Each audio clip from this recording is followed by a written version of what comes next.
မင်္ဂလာပါကျွန်တော်ဝေဖြိုးပါဒီနေ့ကျွန်တော်အကိုတယောက်တောင်းဆိုတာပေါ့နော်အီးမေးလ်ကိုလွယ်လေးလုံးတဲ့နည်းလေးကိုပြောပြပေးပါဆိုလို့အခုတလောသူများလည်းမေးတယ်ဘာလို့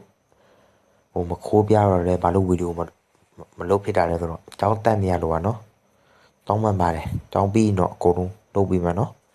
အခုအီးမေးလ်တက်နဲ့အီးမေးလ်လုံးတဲ့ပုံလာပြမယ်ပထမအဆုံး setting ထဲကိုတွားလိုက်ပါဒီ setting ထဲကိုဝင်တွားလိုက်ပါဖုန်း setting ပေါ့နော်ဖုန်းတိုင်းမတူဘူးပေါ့နော်โอเคဝင်သွားပြီဆိုရင်ဒီကိုလာပါဒီမှာပြရှာပြမှာနော်ဒီထက်ကိုလာပေါ့ဖုန်းတိုင်းရှိရပေါ့ဒီထက်ကိုလာပြီဆိုရင်ဒီလိုရှိနေမှာဒီကောင်ရှာကျွန်တော် email က3ခုရှိရပေါ့နော်လောက်ထားတာပေါ့လောက်ထားတာပဲရှိရပေါ့โอเคဒီထက်ကိုလာပြီးတော့ခု email လုပ်မယ်ဆိုရင်ဒီကိုလာပေါ့ဟုတ်နော်နေနေပါဒီအောက်ကအပေါင်းလက္ခဏာနေတာပြောဝိုင်းတော့ဖုန်းတိုင်းမတူဘူးဝင်လာပြီဆိုရင်သူကဒီလိုဖြစ်နေတာဒီလိုဖြစ်နေဆိုရင်ဒီခေါင်းနဲ့ email အတိတ်လုံးမှာဆိုရင်ဟာနေလာပါโอเคခဏလေးစောင့်email တိတ်လုံးမှာဆိုရင်ဒီလာပြီးတော့သူနာမည်ရေးခိုင်းတာပေါ့အဲ့ဆိုရင်ကိုနာမည်ရေးလိုက်ပါနော်ကိုနာမည်ရေးလိုက်ပါနော်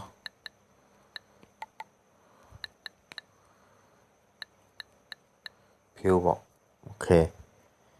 သွားလိုက်ပါနာမည်ရေးကိုလုံးမဲ့ email ရေးထားလိုက်ပေါ့မရအောင်ဖြိုးလေးဖြိုးလေး838ဖြိုးလေး838ဒီကောင်ယူမှာနော်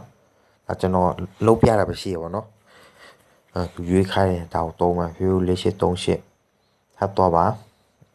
ဒီကောင်တော့လေးဦးနံပါတ်ကိုနော်လေးဦးနံပါတ်ကိုတော့ကျွန်တော်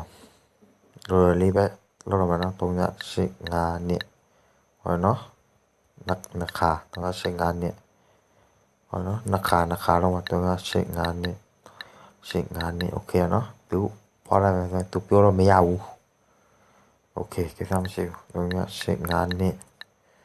ဖြိုးရကโอเคနော်385နှစ်ဖြိုးရမှာပါโอเคရပြီဆိုရင်သူဖုန်းနံပါတ်ကိုထည့်ခိုင်းတယ်ပေါ့မထည့်နဲ့ပေါ့နော်ဘာလို့ဆိုတော့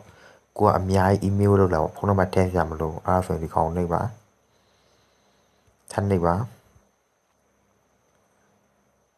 ဒီလိုဆိုရင်ရတော့ပါပြီနော်တော့ပါ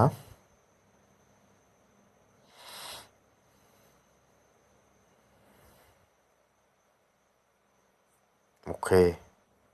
ဒါဆိုရင်ရတော့ပါပြီဒီမှာပါ email တစ်ခုရတော့ပါဖြိုး4838ပေါ့နံပါတ်ကတော့ကျွန်တော်ပေးတဲ့အတိုင်းပဲပေါ့နော်ဒီကောင်တော့ခဏလေးကြာရင်ကျွန်တော်ပြန်ဖြတ်မှာပါဘာဖြစ်လို့ဟိုဒါကျွန်တော်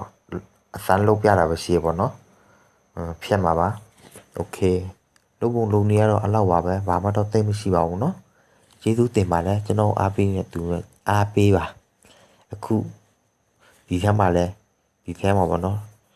လူနဲ့ကြောနေရာကြောတော့ပဲရှိရပေါ့ကျွန်တော်ကြည့်နေလို့ကျွန်တော်လည်းဗီဒီယိုလုပ်ဖြစ်မှာပါနော်โอเคဒီနေ့ကတော့ဒီလောက်ပါပဲเนาะကျေးဇူးတင်ပါတယ်